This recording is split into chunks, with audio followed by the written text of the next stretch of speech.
majoriti ataupun rata-rata umat Islam tidak tahu membedakan antara sihir dengan karamah. Inilah pintu yang menjebak masyarakat Islam di mana-mana di seluruh dunia, tercebur dengan sihir. Mereka mengamalkan sihir, mereka rasa itu karamah, mereka rasa itu adalah keberkatan daripada doa dan ayat-ayat yang dibaca.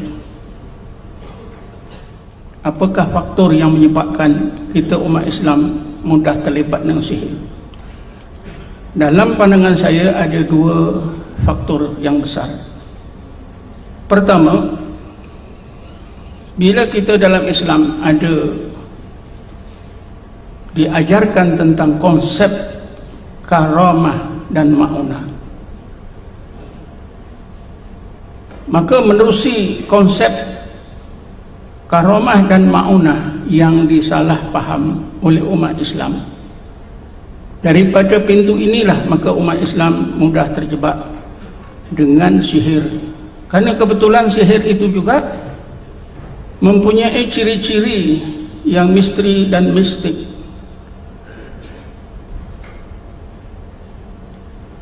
Sebab itu orang-orang Islam di Malaysia ini, apabila perkara-perkara pelik berlaku pada seseorang, akan segera dikatakan itu karamah, itu ma'unah, sedangkan yang sebenarnya sihir.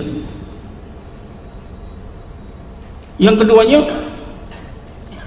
faktor yang kedua, masyarakat Islam di Malaysia ini mudah terpengaruh dengan sihir ialah kerana adanya kelebihan hikmah, barakah ayat-ayat Quran, doa-doa maksurah. Jadi apabila ayat-ayat Quran, doa-doa Islam ini dibaca oleh seorang dan menimbulkan perkara-perkara yang misteri, maka masyarakat kita kata ini karamah, ini ma'unah, dia itu wali Allah, padahal sebenarnya dia adalah ahli sihir.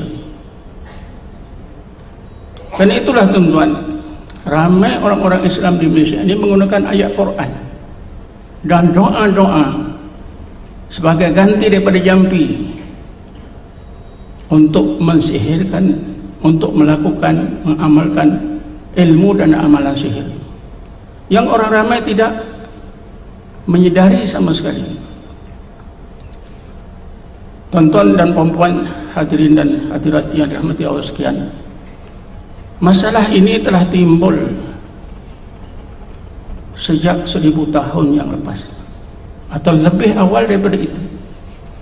Tapi di antara catatan sejarah, kekeliruan masyarakat Islam mengenai sihir dan karamah ini, antara lain dalam catatan sejarah yang saya temui, ialah di zaman hidupnya Syekh Abdul Qadir Al-Jilani yang meninggal dunia tahun 562 Hijrah. Beliau telah dihujani pertanyaan, apakah dan bagaimanakah cara kita nak membezakan sesuatu yang luar biasa itu datangnya daripada Allah dan yang datangnya daripada syaitan. Maka beliau menjawab dengan katanya, innal waridatal ilahiyah la ta'ti illa baktatan wala ala namtin wahidin wala yadhabu bisababin wala bi waqtin wahidin. Maksudnya, kalau sesuatu itu datang daripada Allah, perkara-perkara pelik itu datang daripada Allah sebagai karamah, yang pertama kata Syekh Abdul Qadir Jilani, mendadak, tiba-tiba saja terjadi, seperti juga mukjizat, tak dijangka, tak boleh diprogramkan, tiba-tiba saja. Jadi kalau boleh diprogramkan seperti amalan sihir, seperti yang kita tengok, itu adalah sihir. Sebagai contoh, ketika saya mengajar sekolah menengah tahun 72. Di tempat saya mengajar itu ada seorang tuan guru yang terkenal.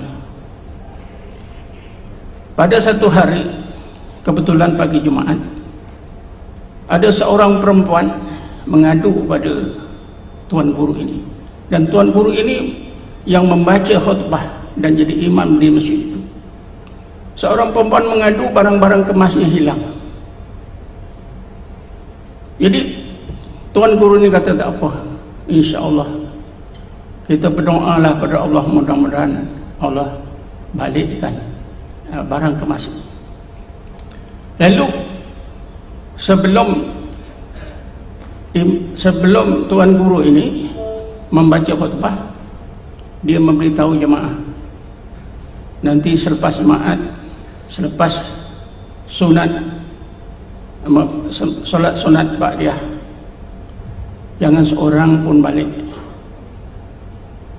Saya ada perkara yang penting nak disampaikan. Jadi apabila selepas sunat, tuan guru ini bangun, mengarahkan para jemaah, saya mahu para jemaah semua berdiri. Para jemaah semua berdiri. Ada seorang tak boleh berdiri, terkesut-kesut. Akhirnya boleh berdiri, tetapi tikar yang diduduk itu lekat dekat punggung. Lalu tuan guru ni bertanya, awak ke yang ambil emas sebulan? Iya. Di mana emas itu? Saya gadaikan. Jadi selepas itu di kampung itu hebohlah, oh tuan guru itu wali Allah, tuan guru itu wali Allah. Bagi saya, tuan guru itu adalah ahli sihir. Mungkin tuan-tuan susah nak menerima. Selepas itu saya jumpa tuan guru ini, dia sendiri mengaku, memang saya ada jin. Kalau saya tak ada jin, mana saya boleh buat begitu? Itulah tuan-tuan. Jadi masalah sihir ini begitu meluas, mengelirukan orang. Bukan saja orang biasa, orang jahil, tapi ternyata itu satu daripada beribu-ribu cerita. Sihir ini meluas, mengelirukan. Jadi kan itulah Syekh Abdul Qadir Jilani tadi kata, kalau sihir boleh diprogram, kalau datang daripada Allah mendadak, tak boleh diprogramkan. Tuan guru ini dia boleh programkan. Saya yakin 100% itu adalah sihir, pertolongan daripada jin. Tapi siapa di antara kita yang berani tuan guru itu sihir? Tak ada siapa. Yang kedua, kata Syekh Abdul Qadir Jilani, kalau datang daripada Allah, dia sekali tak serupa, wala ala namtin wahidin. Kalau sihir dia serupa berulang-ulang, tuan-tuan boleh kajilah macam mana mukjizat para nabi-nabi. Dia tidak akan berulang, satu mukjizat akan berbeza. Begitulah karamah. Kalau berulang-ulang itu adalah sihir. Yang ketiganya, kalau datang daripada Allah tidak hilang dengan apa sebab, tapi sihir boleh hilang dengan sebab-sebab yang kecil. Misalnya, kalau kita mempunyai kerohanian dan dia ingat kepada Allah, insya Allah sihir yang nak dilakukan itu tidak akan berlaku. Itu berarti sihir boleh hilang dengan sebab-sebab tertentu. Kemudian sihir ni tuan-tuan, dia jadi sifat seseorang, kebolehan seseorang, tapi karamah bukan kebolehan, dan datangnya daripada Allah Subhanahu wa ta'ala. Dan ada kalanya sihir itu hanya boleh dilakukan pada waktu tertentu saja, tapi karamah dia tidak memberi waktu, apa saja waktu, bila-bila saja, bila dikehendaki oleh Allah akan berlaku.